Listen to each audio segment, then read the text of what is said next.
cool. So just let me know if you can see me and you can hear me, and we'll go ahead and get started. Today what we're going to be doing is talking a lot about rhythm. We're going to be discussing some different rhythm elements, okay? So if you're on YouTube, you can just say hello. I'm going to be able to see your name. If you're on Facebook, go ahead and just throw your name in there so I can see you. Okay, Sophia is here. Hello, Sophia. Awesome. Can you hear me okay, Sophia?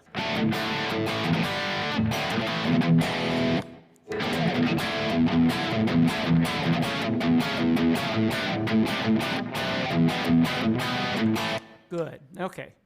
Steve Stine guitar. Okay, cool. Chord mastery. All right, good.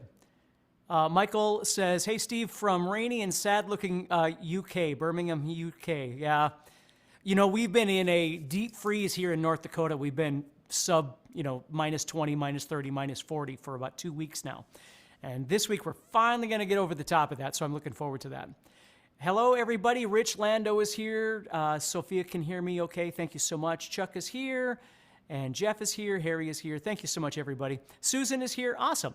Okay, well, what we're going to be doing, everybody, I don't want to waste too much time because I know you've got stuff to do with your life. But what we're going to be doing today is I want to give you some ideas of some things to think about with your rhythm playing. Now, the last session we talked about chords and how to optimize your chord playing, things like that. What we want to do today is we want to try and dig in a little bit more and talk about rhythm. And I'm going to tell you something that I did wrong and try and help you so you don't do the same thing, okay? Awesome. Lahul is here. Josie is here. Harsh Deep is here. All right. Catherine is here. Hi, Catherine. Awesome. Just checking to see, looking through this. Okay. And Carl is here. Hey, Carl. All right. We already have a number of people on here. So let's go ahead and get started. So when I first started learning how to play, and I told you a little bit about this in the last session, first of all, before I even get going here, I just want to remind you that everything that we're going to talk about today is on this course, okay, this chord mastery course. It's in there. And what you can do if you want to, you can get access to this course plus 40 additional courses when you sign up for a free trial at guitar-zoom.com. So all you need to do is head over to guitar-zoom.com. You're going to see a big Get Started button, and you can try it. It's a premium membership. You can try it for free, okay? See if it's something that you're interested in. So when I first started learning how to play, I was learning how to play patterns like often people do. I was learning that sort of thing. And I'm not against patterns. If that's what you need to do to learn how to play, I think that's totally fine. But somewhere along the line, you have to learn how to listen to the music and respond to the music with something that feels more comfortable.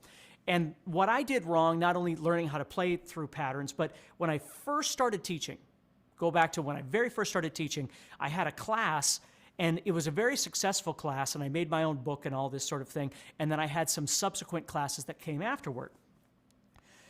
And, all excited about teaching, I make this booklet that I hand out to everybody, and I taught them like 2 or 3 strumming patterns and then some chords, and we played some songs and whatever.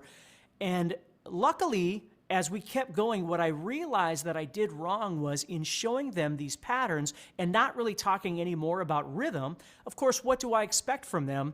They're just doing what I'm telling them to do. And I started realizing that every song that they played, that we would play together as a class, they'd be doing the same strumming patterns for everything.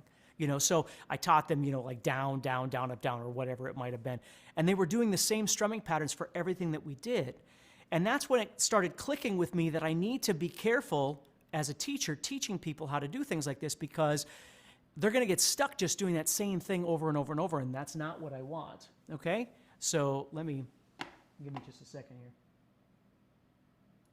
Let me get that out of there so it's not in the camera, picking up all that white in the background.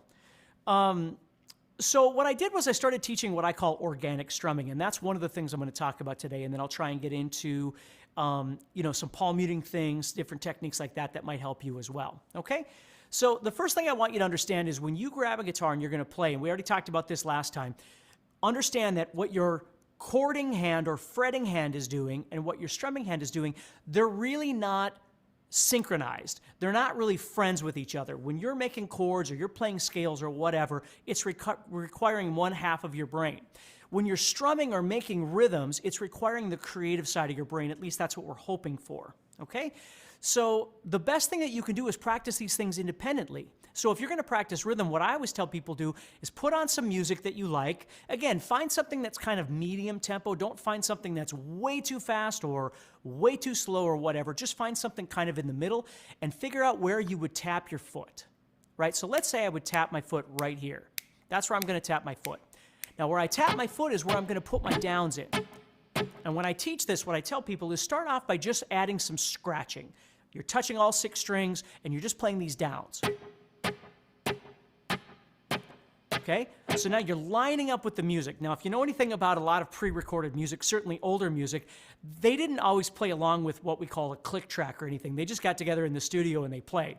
So the tempo of the songs oftentimes will fluctuate. It'll move up and down. This is great practice for you. Because when you're trying to scratch along with the song, you have to constantly be listening to that song for those kind of realistic changes that happen when humans play together. So as you're listening to the song, you're not just concentrating on, your guitar, but you're trying to play along with the beat. And you're always aware that, at least every 4 beats, you want to make sure that you're back on that 1, right? So if it does fluctuate a little bit and you get off a little bit, you can get back when the next measure comes around. Okay? So we're listening to the song and we're going 1, 2, 3, 4. We're listening. And after a while, what I do is I start concentrating on the rhythm section, right? The drums and the bass, whatever might be happening. So I'm not listening for guitar right now. I'm not listening to a strumming pattern. I'm just trying to find the groove to the music that I'm listening to. And I'm putting this in, and I'm following that drummer, right? And if he speeds up a little bit or she speeds up a little bit, I'm gonna move with that music. So I'm learning to react by listening.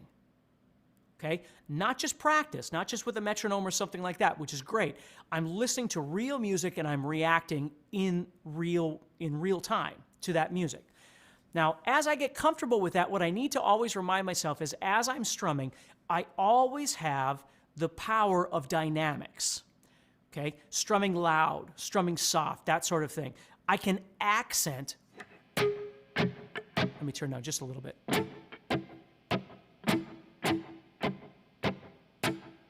Now, I don't want to lose the flow of my arm as I'm strumming. I always tell people, think of strumming as using like an egg shaker or a maraca.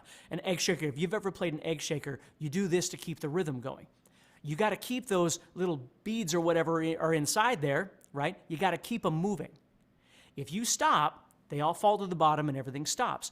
And then not only that, but when you start up again, those first couple of beats when you first start up are going to be a little bit off until those beats start shaking again and everything starts moving. Strumming is very much like that for us. When we play, I need to make sure that I understand that my arm needs to keep moving. If I start doing,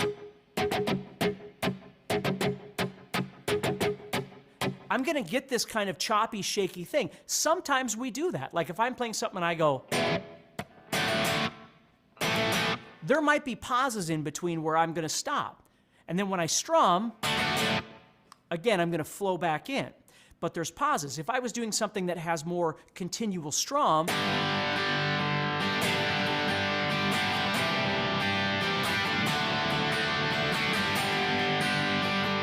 see, again, this is where I need to keep this ebb and flow, this down and up thing moving, which is what we're going to talk about.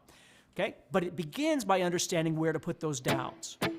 And understanding that we always have the power of dynamics. We can always strum a little harder or a little softer at different times. Okay?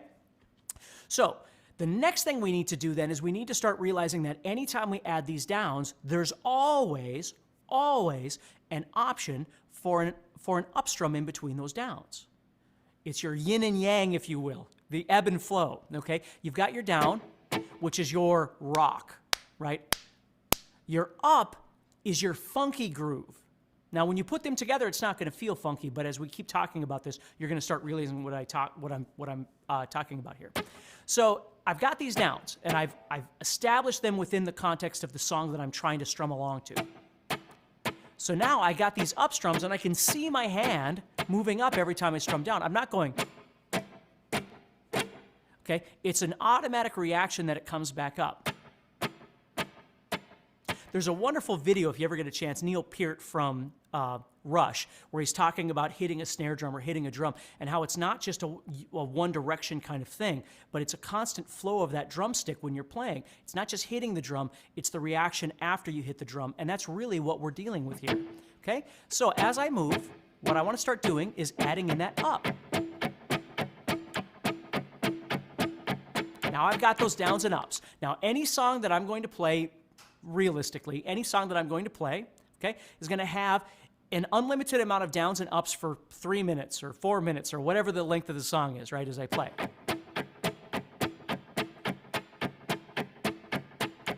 Now, what I want to learn to do as I'm doing this is I want to learn how to play organically, as I had mentioned in the beginning, okay?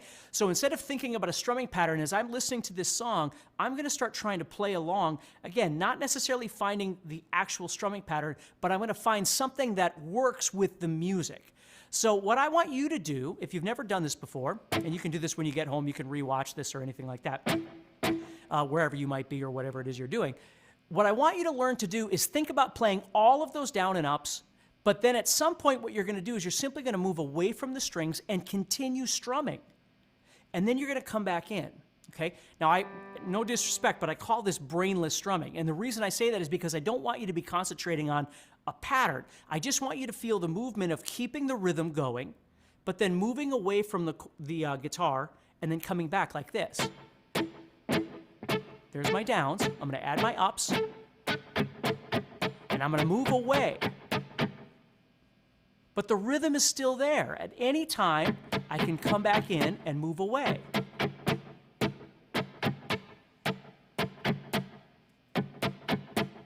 Now, when I come back in, I can come back in on a down strum, but you have to learn also to be able to come back in on an up strum. Allow that up to happen.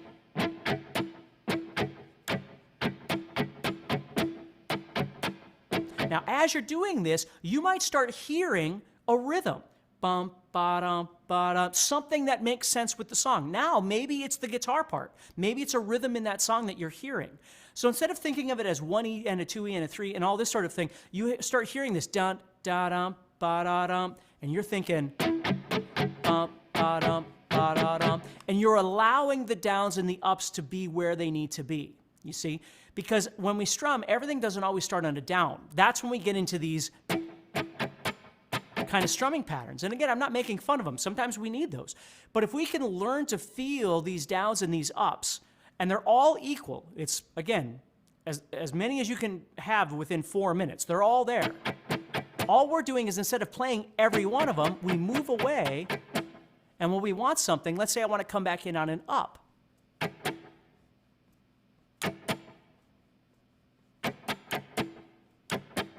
See that? Or come back in on a down.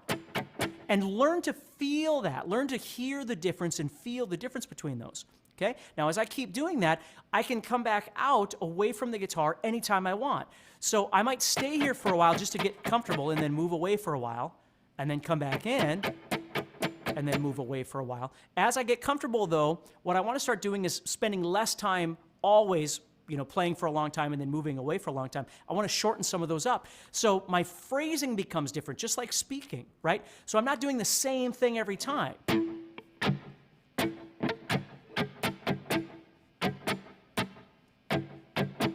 Now, in the real world, as I'm playing music, it's not like my strumming pattern has to be different for the entire song. It's not that.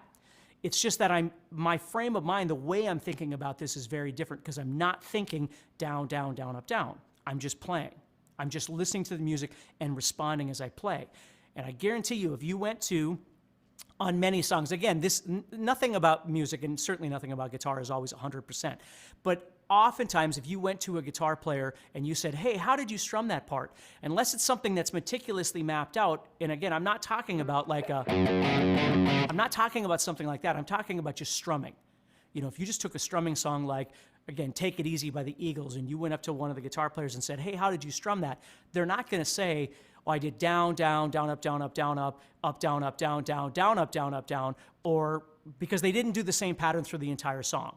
Some of it's going to be there. Oftentimes there's going to be kind of a pattern, and then somewhere along the line it's going to kind of flow away. Some songs very, very much are a strumming pattern, right? If I did,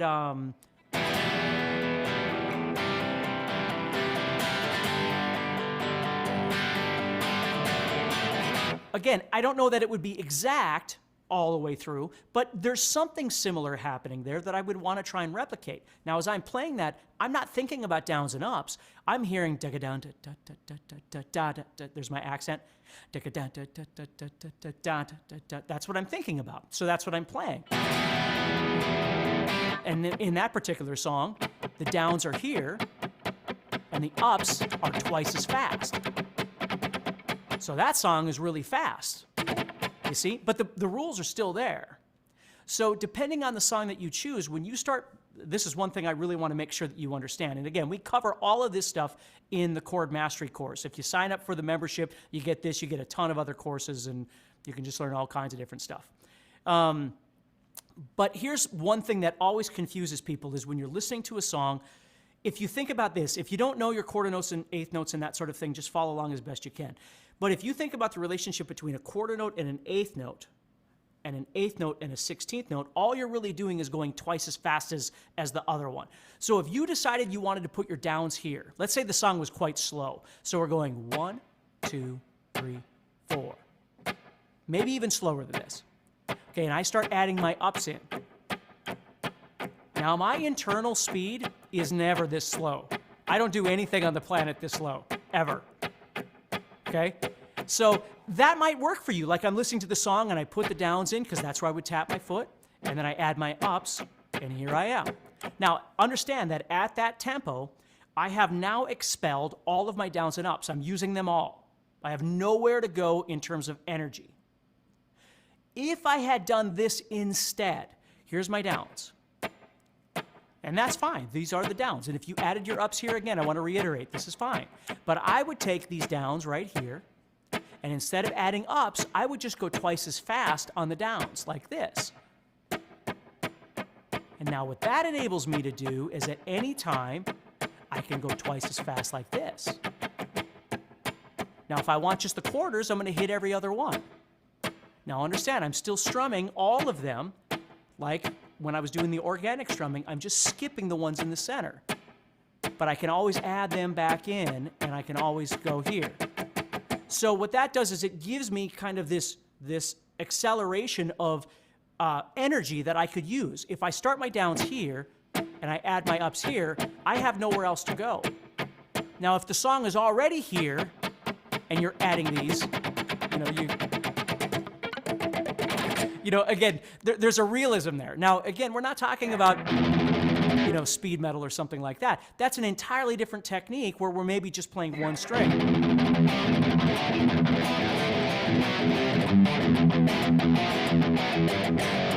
Right? That's a different kind of thing. We're still kind of just talking about strumming at this point. Okay? But if you think about that, when you listen to a song, and the more you do this, the more comfortable you're going to get with this, which speed should I be going, right? When I add those downs, is this where I should add these and add the ups here? And if that's what you decide, that's fine. I just want you to enjoy yourself. But if you're like me and it doesn't feel fast enough, it feels like everything's just going in slow motion, then you can take all of these and put them all on downs and start adding ups in between there. Now you can always strip away the ups. You could strip away half of the ups, or the downs, excuse me. I mean, I can obviously move away entirely,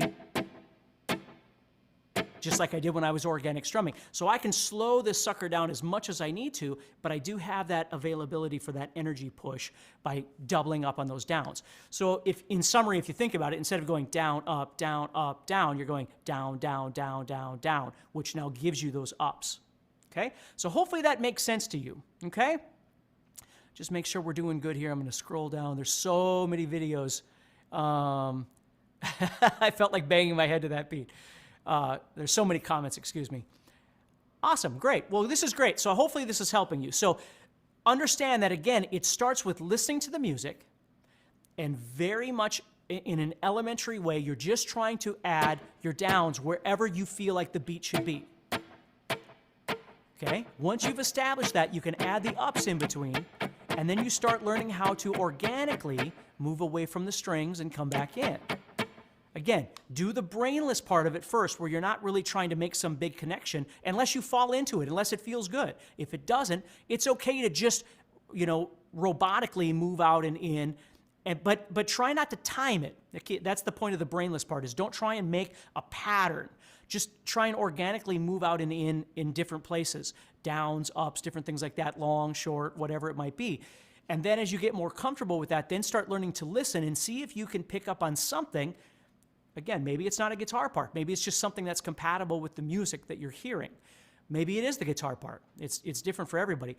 Another quick story I'll tell you. When I was a kid, I remember one of the first songs I learned how to play from my guitar instructor was Old Time Rock and Roll by Bob Seger. And I was so confused because I was listening to the song and I couldn't hear the guitar part. I couldn't hear the guitar strum. I was listening going, I don't understand. Like, I had whatever that he gave me at the time. I don't remember. But I remember thinking, I can't hear the guitar. How am I supposed to play the guitar part if I can't hear it? Well, what I wish he had explained to me is what I'm telling you right now. I don't want you to hear a guitar part. I just want you to play along with the song. Okay? Because as guitar players, we often think, well, I'm supposed to be playing the guitar part. Well, maybe you are. It depends on the song.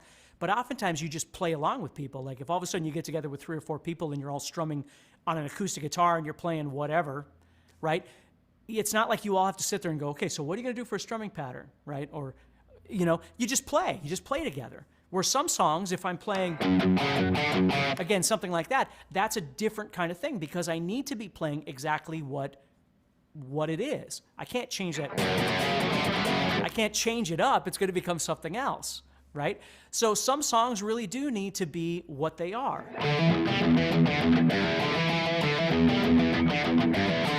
Right? But when I get to the middle of that song, if you know what that song is, I don't want to get any copyright problems here, but when I play,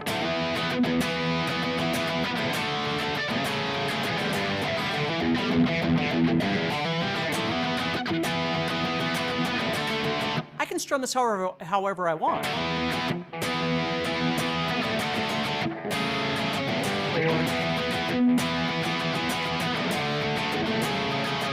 Right? This is what I'm doing.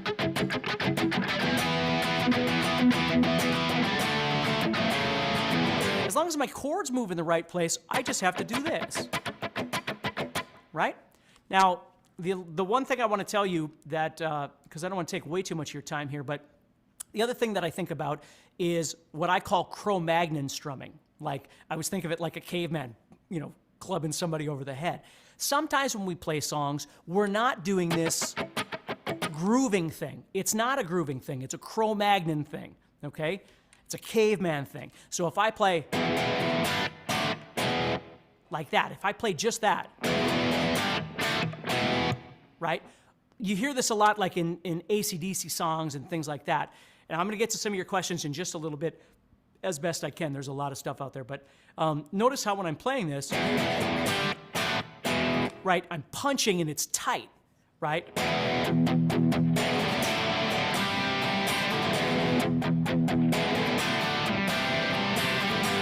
So songs like that, there's a part where it's really tight.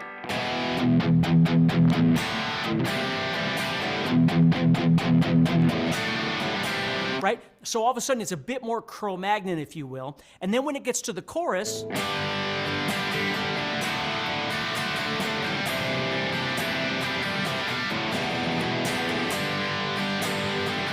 it might turn into more of this kind of strummy thing. And when it comes out of it,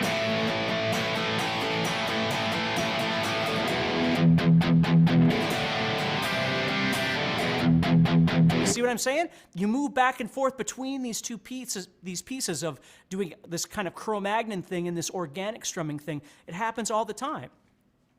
Old time rock and roll strum. Well, you think about the song. Just take those old records off the shelf and sit and listen to them.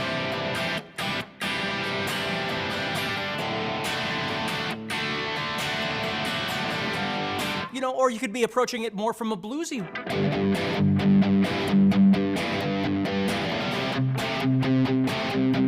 You might be doing something like that, and both of those would fit perfectly fine. You see, there's a lot of different ways to do it.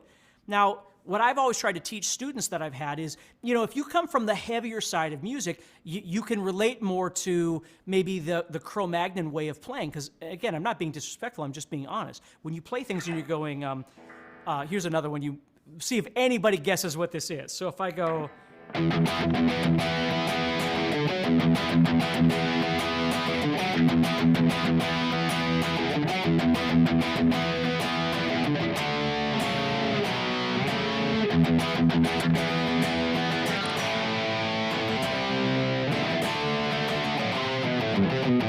You see, like a song like that starts off with a lot of this sort of thing, but then at some point there's a lot of this kind of stuff going on, you see? So most songs have a little bit of both of those things in them, okay? So that's what you want to be thinking about is when you play Neon Nights. Very good, Ron. Very good. I'm glad somebody got it. Oh, Simon got it too. Nice. Good. Fellow friends that know this song, this is wonderful. Okay? So anyway, if that makes sense, that's what I want you to be thinking about as you play. If you're doing, now again, even with something where I'm going like this, right? I still have the up strum in between. It's just that because my downs are so fast, sometimes the transition to down up is a little bit harder to do, but it's still there. Hey, Cody, glad you're here, bud.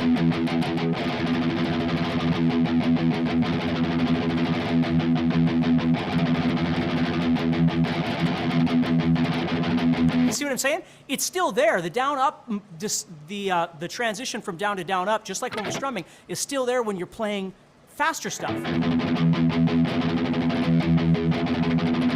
You see? You can still do all of those kind of things. So that's what I want you to be thinking about a little bit when it comes to rhythm, is whether or not your song requires an actual pattern, whether or not it requires more of an organic kind of strumming thing. Now, just, I guess before I get back here, when you're playing, I was saying how heavier stuff tends to be more on the Cro-Magnon side, and I'm not saying that negatively. I love heavy music, okay? But because it's so powerful, we tend to do a lot of that kind of thing, right? Where if you're playing more funky stuff, then you're doing more of that.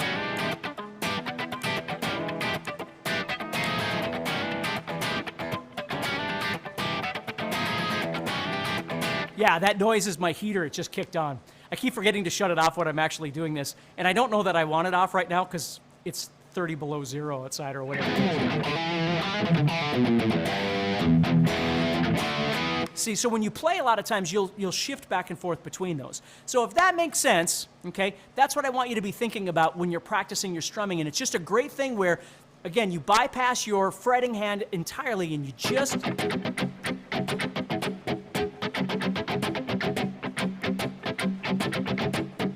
Well, and when you say you prefer Neanderthal, again, it depends on the style of music that you play.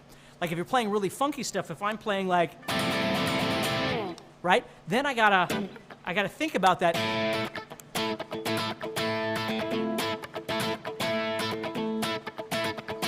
Right?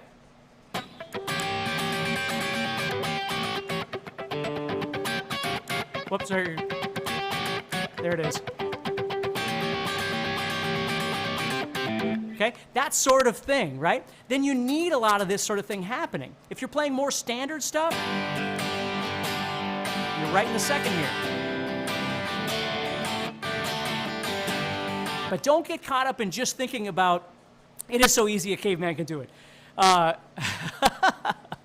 That's good. All right, perfect. So what we're going to do then is we're going to stop there. Hopefully this will give you enough stuff to work on for a while. I'll be back on Friday. I don't remember what I'm going to talk about on Friday, but I'll be back at the same time on Friday. So if you get a chance, please join me. Same bat time, same bat channel, and we'll keep going, okay? So anyway, take care, stay positive, and I'll talk to you all soon.